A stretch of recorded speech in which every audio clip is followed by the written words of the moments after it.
अर्शिदा, मुझे एक बात बताओ, एक छोटे बच्चे को कितना समझाना चाहिए? क्या समझाने के पीछे का लॉजिक उसको समझ में आता है? सुषमा जी, बच्चों को लॉजिक नहीं समझ में आता, लेकिन बच्चे रिलेशनशिप को बहुत अच्छे से समझते हैं। मतलब? जब छोटे बच्चे टैंट्रम थ्रो करते हैं तो उन्हें लॉजिक नहीं समझ में आता, पर वो ये देख रहे होते हैं कि मेरे साथ इस वक्त मेरे मम्मी पापा है या नहीं। तो हम क्या करें? पहले बच्चों को वैलिडेट करें, फिर उन्हें कंफर्ट दे, देन एजुकेट करें और लास्ट में प्रॉब्लम सॉल्व करें। मतलब पहले बच्चे को शांत कीजिए और फिर उसे समझाइए। फॉर एग्जाम्पल, जब किसी बच्चे का कोई पसंदीदा खिलौना टूट जाता है तो वो जोर से रोने लगता है और उस समय पेरेंट्स उसे डांटते हैं कि कैसे टूट गया, क्यों तोड़ा। लेकिन वो तोड़ना तो नहीं चाहता था ना, लेकिन वो छोटा सा खिलौना उसकी दुनिया का एक हिस्सा था। पर हम कई बार सोचते हैं कि इतना सा खिलौना टूट गया है, क्या होता है, खिलौना ही तो था। नहीं, उसके इमोशंस थे उस खिलौने के साथ। तो कई बार ऐसा होता है कि महंगा खिलौना टूटने पर हम उतना ही जोर से उसे डांटते हैं। उस समय बच्चे के लिए पैसा मायने नहीं रखता, वो उसकी चीज थी, वो टूटी इसलिए वो इमोशनली ब्रोकन था। तो इस समय हमें सबसे पहले बच्चे के फीलिंग को वैलिडेट करना है। हमें उसके पास जाके बोलना है, ओहो, मुझे भी बहुत दुख हो रहा है कि तुम्हारा पसंद का खिलौना टूट गया, ताकि हम उसके इमोशंस को समझ सके।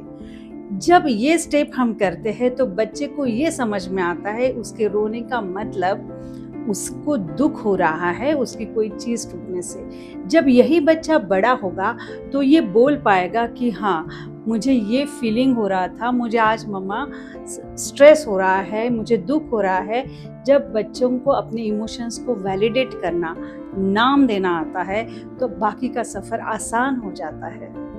उसके बाद हम उन्हें शांत करें, क्योंकि उस समय उन्हें कुछ भी नहीं चाहिए होता है। एक जादू की झप्पी और धीरे से सहलाइए, ताकि उन्हें ये फील हो कि हाँ ठीक है, इस बुरे समय में भी मेरे पेरेंट्स मेरे साथ हैं। एंड जब बच्चा शांत हो जाए तब हम उसे धीरे से समझाएंगे कि बेटा, अगर आप जोर से इस खिलौने को नहीं फेंकते तो वो नहीं टूटता। उसकी गलती समझाने का ये सही समय है जब वो शांत हो गया है। टीनेजर्स बच्चे जब इस तरीके से बड़े होते हैं, उस समय अगर उनसे गलती हो भी गई तो उसकी रिस्पॉन्सिबिलिटी वो लेना सीखते हैं। एंड लास्ट में हम उन्हें प्रॉब्लम सॉल्व करने के बारे में सिखाएंगे।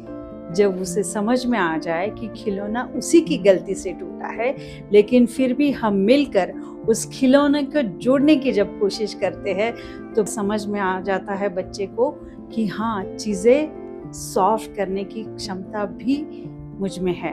और यही बच्चे जब बड़े होते हैं तो अपनी प्रॉब्लम्स को सॉल्व करने का स्किल भी डेवलप कर लेते हैं। So being parents and grand parents, हमें एक ही बात याद रखनी है, जब बच्चा टैंट्रम थ्रो करता है उस समय उसे गाइडेंस की बिल्कुल जरूरत नहीं है। उसे एक ग्राउंड चाहिए जिसमें उसको कनेक्टेड फील हो। वो अपने रिलेशनशिप्स को डिमांड करता है और धीरे धीरे बच्चा इन टैंट्रम से दूर हो जाता है।